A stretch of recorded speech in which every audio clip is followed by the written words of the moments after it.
Good afternoon, everybody. Today is the sixth lecture in the course on laser-meta interaction, and I would like to continue the discussion of optical properties of anisotropic media. And in particular, I would like to emphasize the importance of such a thing as tensors.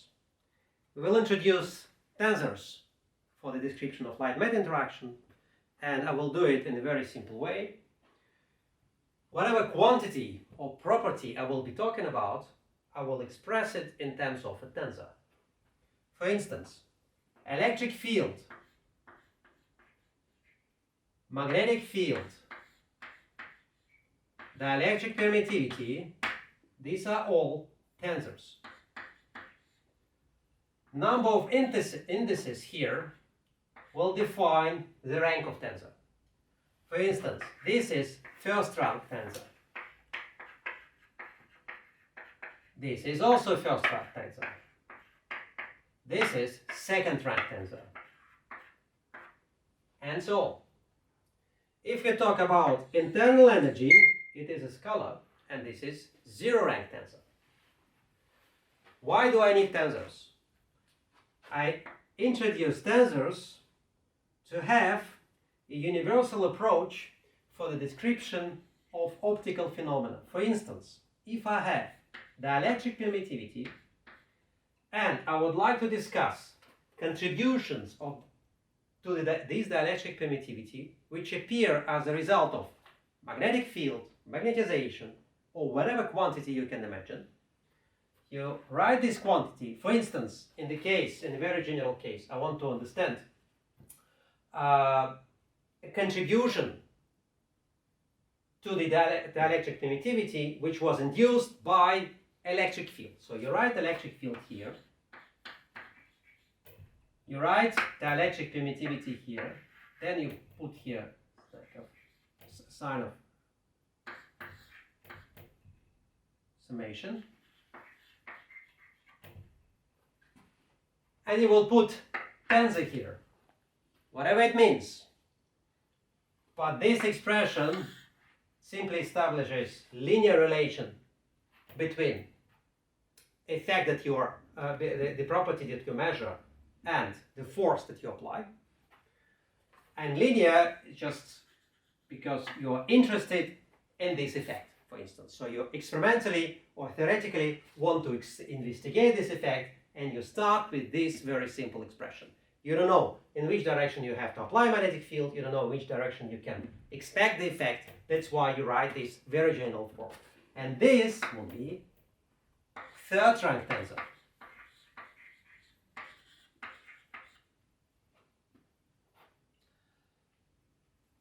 As you can see, that if you talk about first rank tensors or second rank tensors, algebra is very similar to algebra of vectors and matrices.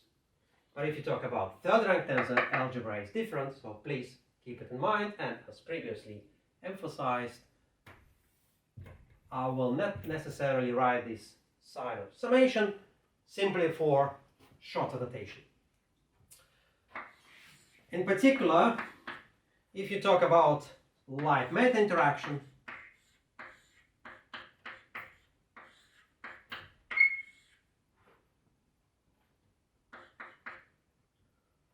you can write this light-meta interaction in this form.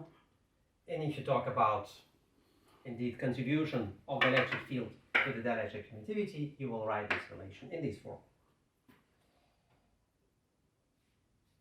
By the way, normally I should write here epsilon 0, but again, for short annotation, I will skip this epsilon 0 from my expressions, simply because these expressions are meant for analysis based on symmetry. I'm not going to put any numbers here, so that's why constant is not important. Well, let's see how all these tensors change upon a change of coordinate system. Imagine that I have initial coordinate system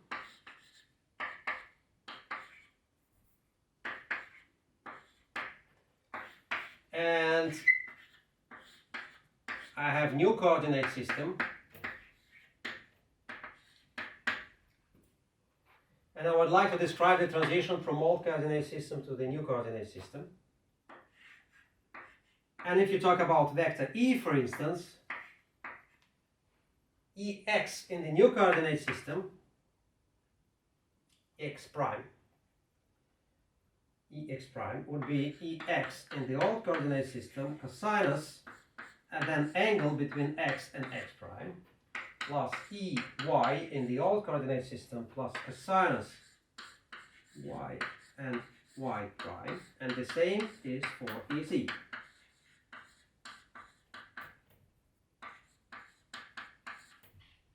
The same you will repeat for every single component in the new coordinate system, and that what you will get in the end can be expressed in terms of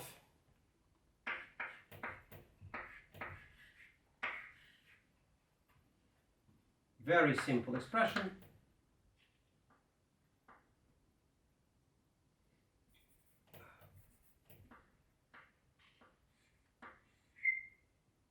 P, Q, and this is K. Where P, K, P are indices. As I said, to make our expressions shorter, we will skip this, meaning the summation is here, but it will make the formula more compact. So P and K, these are indices for which we have to put x, x prime, y, y prime, etc. depending. So here it would be x's in the new coordinate system, and here these are the x's in the old coordinate system. Now, this L,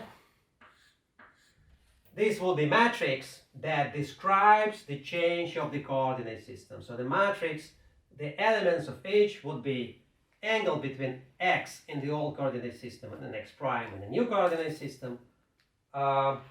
This I made a mistake. Sorry.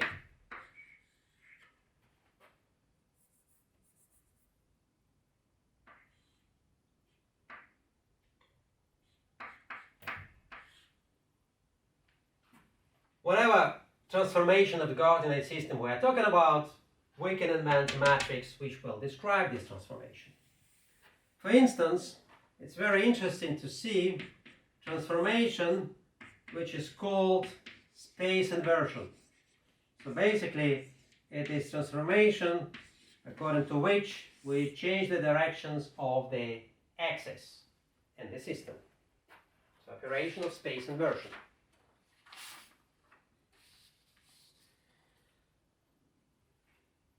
And if for vector operation of space inversion would be simple, we just change the directions, the change of the axis, and that means that we change the sign of the components. If you talk about tensors of higher rank,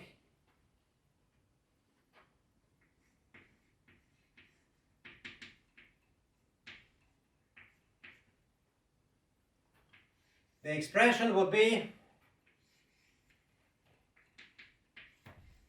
longer.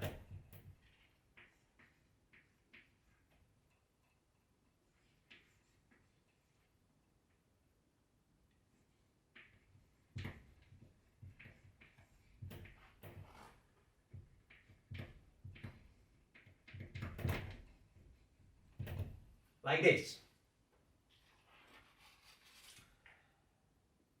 Everything looks fine except one annoying thing. Not all vectors in physics will fill space inversion. For instance, magnetic field is a very special vector. If you look at the Maxwell equations, for instance, you will see that magnetic field, the derivative of magnetic field, is a vector product of two other vectors. And you can do an exercise. If you look at the vector product of two vectors, you will notice that vector product of two vectors doesn't fill space inversion. How do we deal with this problem? In order to deal with this problem, we introduce special type of vectors, and we will call it axial vector.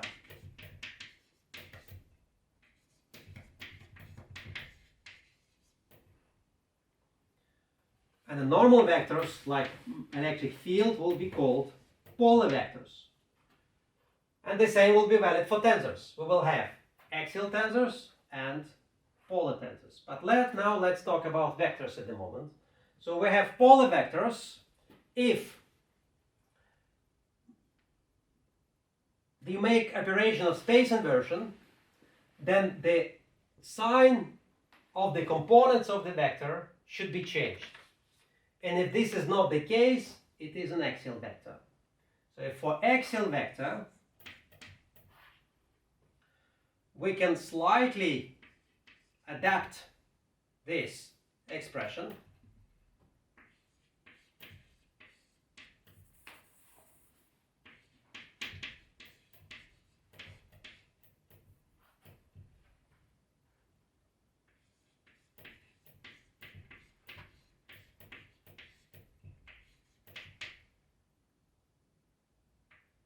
With a little correction.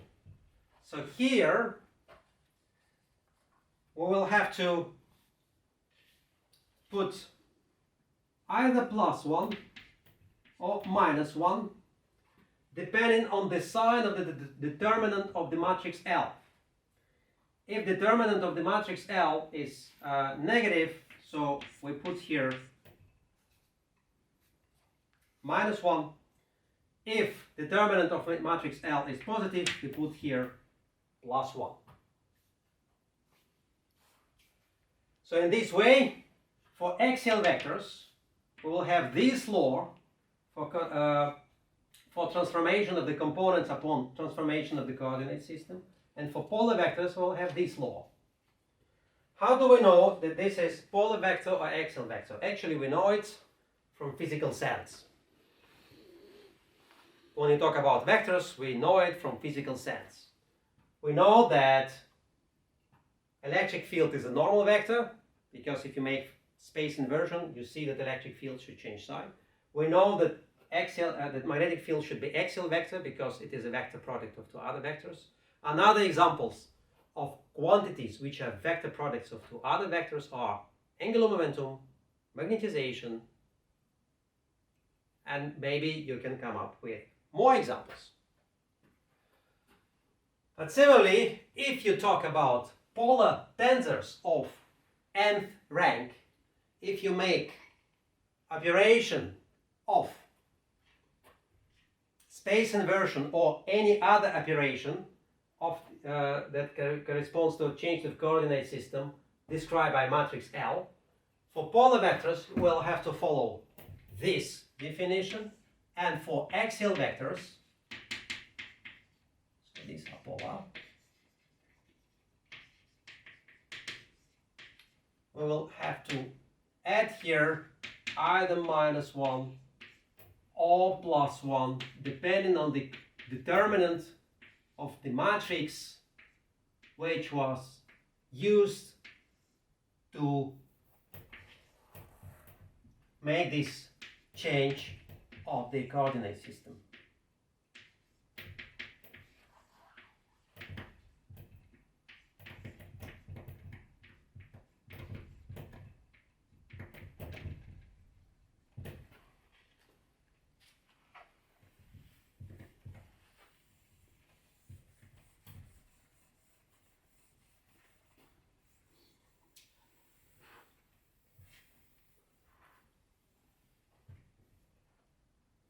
So we have polar tensors, axial tensors, and now let's do some exercise.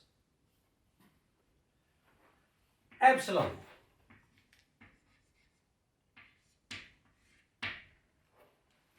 Is it polar or axial tensor?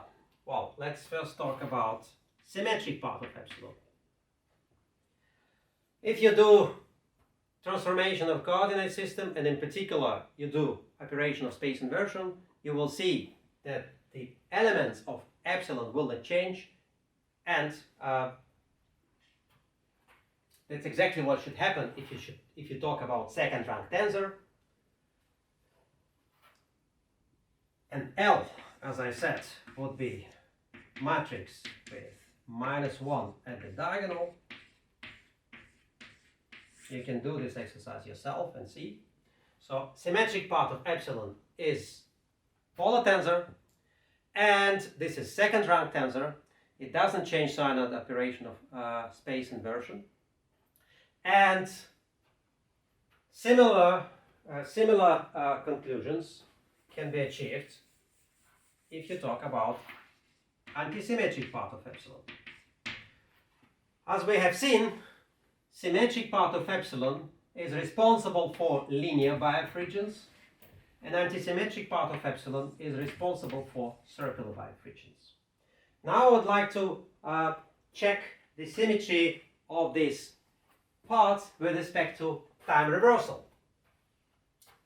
As we discussed last lecture, time reversal is easy to imagine by making a movie in your mind and then running movie backwards. If you see the very same picture between normal movie and movie that we watch backward, then it means that situation is insensitive to time reversal.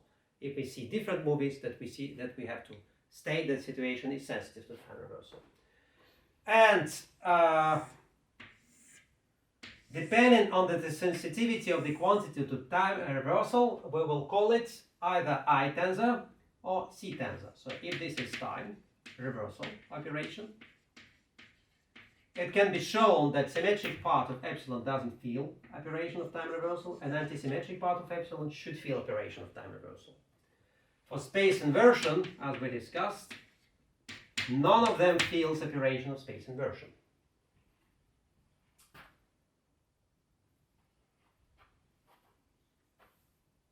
Time reversal. Why symmetric part is sensitive to operation of time reversal? Well, because it's quadratic function of h of magnetic field. And as we discussed again previous lecture, magnetic field does feel operation of time reversal. But if this is quadratic function of magnetic field, it should be insensitive to time reversal. An antisymmetric part is a linear function with respect to the magnetic field. It should be sensitive to the operation of time reversal. Now we'll look at the stimuli. We can also represent them in terms of tensors. And magnetic field, it doesn't feel operation of space inversion, but does feel operation of time reversal. So it's axial C tensor. Electric field does feel operation of space inversion, but doesn't feel operation of time reversal. It's a polar I tensor. Electric field, electric current, so it is a special excitation. It does feel operation of space inversion, and it does feel operation of time reversal. And deformation is not sensitive to the operation of space inversion, and it is not sensitive to operation of time reversal, so it's polar I tensor. And now we can think about all possible magneto-optical phenomena, or even optical phenomena. We can think about Faraday effect or circular birefringence, even worse, induced, for instance, by electric current. Circular birefringence, as we saw, originates from antisymmetric part of the dielectric permittivity. So we write an expression which we can construct ourselves.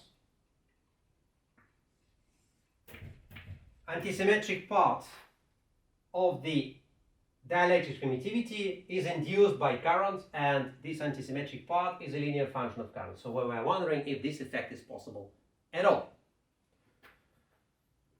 Let's check if this effect is possible at all. We make operation of space inversion. Current will have to change sign. Epsilon, as we've seen, shouldn't change sign. If you look at this expression, it must be such that components of this tensor must change sign under operation of space inversion. And if the components of the tensor do change sign under operation of say space inversion,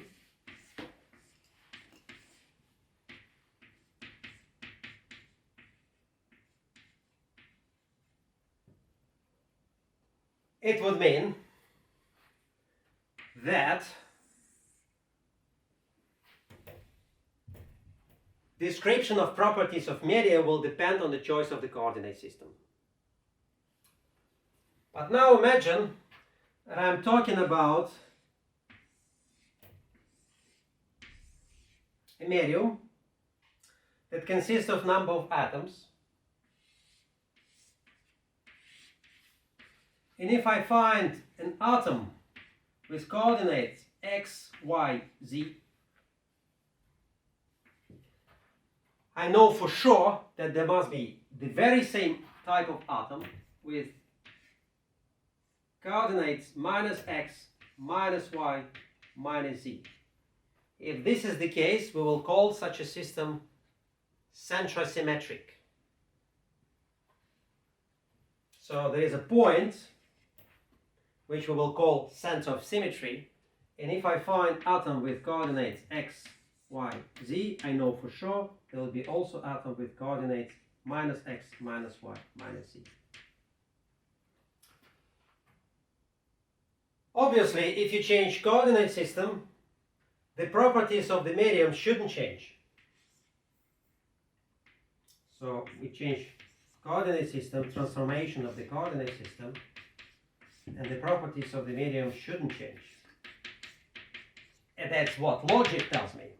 But mathematics tells me that if I'm talking about effect such as magneto-optical Faraday, magneto-optical polarization rotation like Faraday effect induced by current, the mathematics tells me that under operation of space inversion, the components of chi should change sign. So logic tells me that these two components should be equal, and mathematics tells me that these two components should have equal signs. Then it means that the only thing to resolve this situation is to assign the components to 0. So this effect is not possible at all if you talk about centrosymmetric medium. And from here we conclude that if we have situation like this, it is only possible for the cases when medium we are talking about doesn't have center of symmetry. It's non-centrosymmetric medium. Another operation of symmetry, operation of time reversal, as we have seen already. Antisymmetric part of epsilon does field operation of time reversal. Current does field operation of time reversal. It means that chi is not necessarily filling operation of time reversal. So it means that this operation doesn't impose any limitations on this tensor. You can also think about other effects like Faraday effect induced by magnetic field, Faraday effect induced by electric field, and draw conclusions about the symmetry of the tensor that describe this effect. And based on the symmetry of the tensor, you can predict media where we can find this effect. So similarly, we can repeat the very same derivations for the symmetric part of the dielectric permittivity and think about linear bias regions. And we will do this as a part of exercises. But finally, it brings me to the conclusions. At the conclusion, I would like to remind you that tensor can be very useful for physics and physics in general, but in this particular case, in the case of description of optical phenomena, it is useful for analysis of feasibility of certain optical effects and for revealing geometry to build an experiment, to make an experiment for the observation of this effect in the most efficient way. Thank you very much.